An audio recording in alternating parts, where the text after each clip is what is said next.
Na nossa aula de número 5, então, a gente vai tratar agora especificamente de como que funciona o procedimento licitatório, né? Então, quais são as fases que nós temos no processo de licitação, desde a ocasião em que o poder público verifica a necessidade ali de contratação de uma aquisição de um bem ou a contratação de um serviço, até a fase em que há a formalização do contrato depois que eu já tive todo o processo de licitação, certo?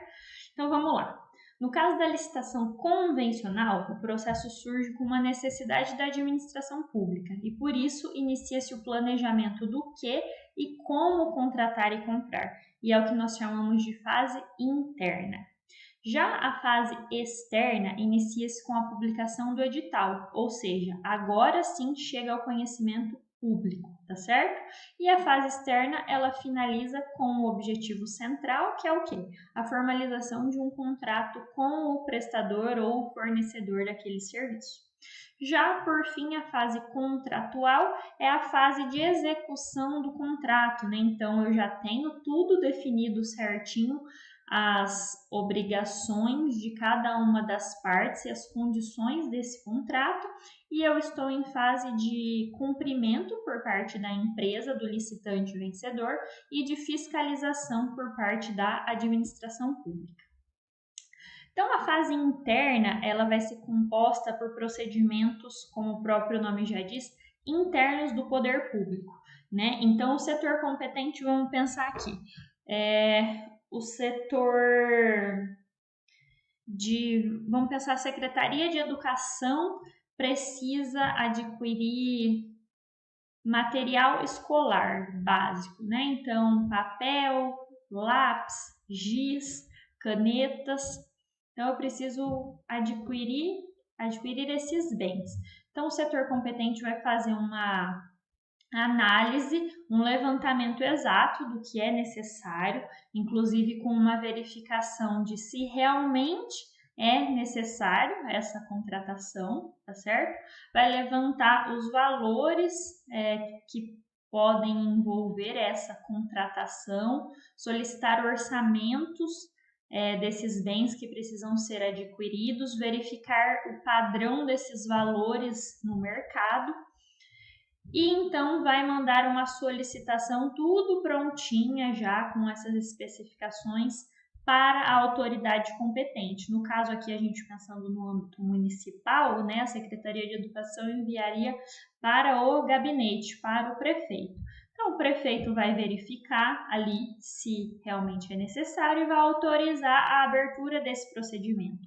Nisso, a gente vai ter outros passos internos antes da disponibilização para o público, né? Então, primeiro eu vou ter que verificar se tem orçamento, se tem dotação orçamentária, né? Vou fazer a reserva da dotação orçamentária lá na frente, então agora eu preciso verificar se existe orçamento para fazer essa contratação.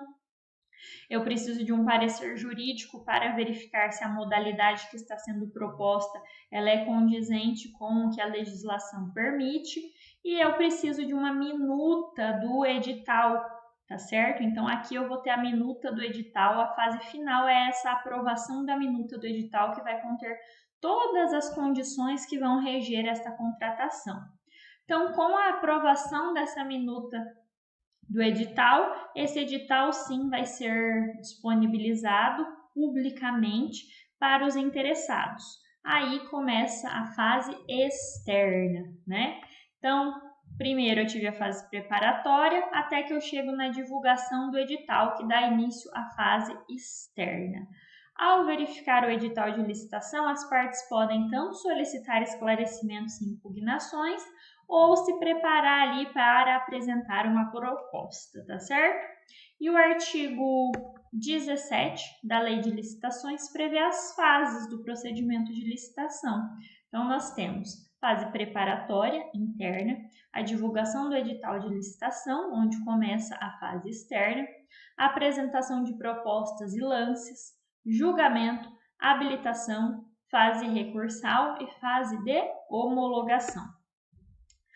Então, aqui tem mais ou menos um esquema do que eu já acabei de adiantar para vocês, né? Então, eu tenho a requisição da aquisição do bem ou da contratação do serviço ou da obra, que vai ser aprovada pela autoridade competente, vai ser elaborado um termo de referência, né, que é o que a gente chama, que é o termo de referência nada mais é que um documento que justifica detalhadamente a necessidade da administração pública, né? Então, eu justifico por que eu preciso desse bem, além de dar as características necessárias para esse bem.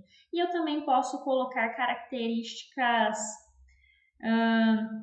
detalhadas, ou seja, se eu tenho uma condição específica que eu preciso que o meu licitante apresente, eu também vou solicitar no termo de referência. Por quê? Porque o termo de referência ele é a base para a elaboração do edital que vai ser publicado e disponibilizado publicamente. A estimativa do valor do objeto. Então, eu vou ter a reserva ou bloqueio dos recursos orçamentários, elaboração da minuta do edital e do contrato, o exame e a aprovação da assessoria jurídica do órgão e, finalmente, a publicação do edital. Então, aqui com a publicação do edital, a gente finaliza a parte interna. Já na fase externa, então, vamos ver se eu tenho o esqueminha aqui. Tá, vamos aqui primeiro. Então, a fase externa é onde as partes de fora do poder público, eles passam a fazer parte do procedimento, tá? E a ordem e o tipo de fases que nós temos pode depender ali da modalidade licitatória daquele certame, tá certo? Mas, via de regra, o documento mais importante da fase externa é o edital. O que eu preciso obrigatoriamente ter no edital? O objeto da licitação, né? Então, uma descrição detalhada do objeto a ser licitado, incluindo especificações técnicas, quantidades e outros requisitos. Data e hora da abertura da licitação. Aqui eu tenho que observar também os prazos de antecedência, né? Então, eu tenho sempre alguns prazos. O edital foi publicado hoje, eu tenho que respeitar um prazo mínimo até a data da sessão efetivamente ocorrer. Documentação, então quais os documentos necessários pelos licitantes para participar, os critérios de julgamento que serão utilizados, as condições de pagamento, de entrega do bem também, tá certo?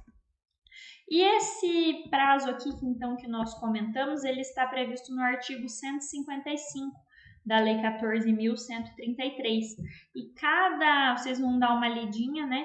Que para cada especificidade diferente eu vou ter um prazo diferente. Então, aquisição de bens, serviços e obras, de acordo com o critério também, tá certo? Então, dá uma lidinha nisso aí. Então, a partir da publicação do edital, né, eu tenho a abertura e o credenciamento, a coleta da declaração de habilitação, a entrega dos envelopes com a proposta e a habilitação dos licitantes, a abertura dos envelopes de propostas, né? A gente fala aqui em envelopes, mas com a licitação na modalidade eletrônica, isso daqui é feito por um sistema eletrônico. Seleção dos licitantes que darão os lances, que estão habilitados com capacidade técnica para dar os lances, fase de lances, negociação, julgamento e classificação das propostas, abertura do envelope de verificação da habilitação, a gente vai ver o que é essa tal habilitação. Declaração do vencedor, fase recursal, adjudicação e a homologação da licitação para formalização do contrato. A habilitação, que a gente tanto falou ali, ela é um momento no qual o licitante ele vai demonstrar que ele cumpre com os requisitos, seja técnicos, econômicos ou demais requisitos para participar do certame, né? Então, ele cumpre com as condições exigidas. Então, eu posso ter a habilitação jurídica, né? Que eu vou ali verificar a regularidade da atividade empreendida por aquele fornecedor. A qualificação técnica, né? Então, por vezes, o edital pode exigir ali uma qualificação técnica, que pode ser relativa. Vamos pensar um serviço de engenharia. Eu preciso ter um profissional habilitado no CREA para estar fornecendo aquele serviço. Então, isso com várias coisas, ou se não, um serviço de prestação de serviços de transporte, por exemplo. Eu preciso ter um motorista ou uma empresa autorizada, um motorista tem que ter, né? E talvez uma empresa autorizada que tenha alguma qualificação técnica, às vezes até documental necessária para realizar aquele serviço. Então, é isso que entra a parte de qualificação técnica. Qualificação econômico-financeira, né? O fornecedor ele tem que demonstrar que ele tem ali uma capacidade financeira, que a situação financeira da empresa está estável. Para quê? Para evitar que o poder público contrate com um fornecedor que não vai conseguir prestar aquele serviço, que geraria muitos prejuízos para a administração, tanto por ter que fazer um novo procedimento administrativo e perder tudo que foi feito, quanto também pela questão de às vezes ser um item que é necessário e eu vou ter ali um atraso na prestação desse serviço ou no fornecimento desse item. Social e trabalhista, né? Então tem que ter uma regularidade, precisa de demonstrar que eu estou regular com os recolhimentos previdenciários, FGTS, não tenho débitos trabalhistas ou pelo menos está em negociação, né? Estão suspensos os débitos, seja por parcelamento ou afins. Então, essas são as questões da habilitação jurídica. A adjudicação, então, é o ato vinculado que a administração pública utiliza para formalizar aquele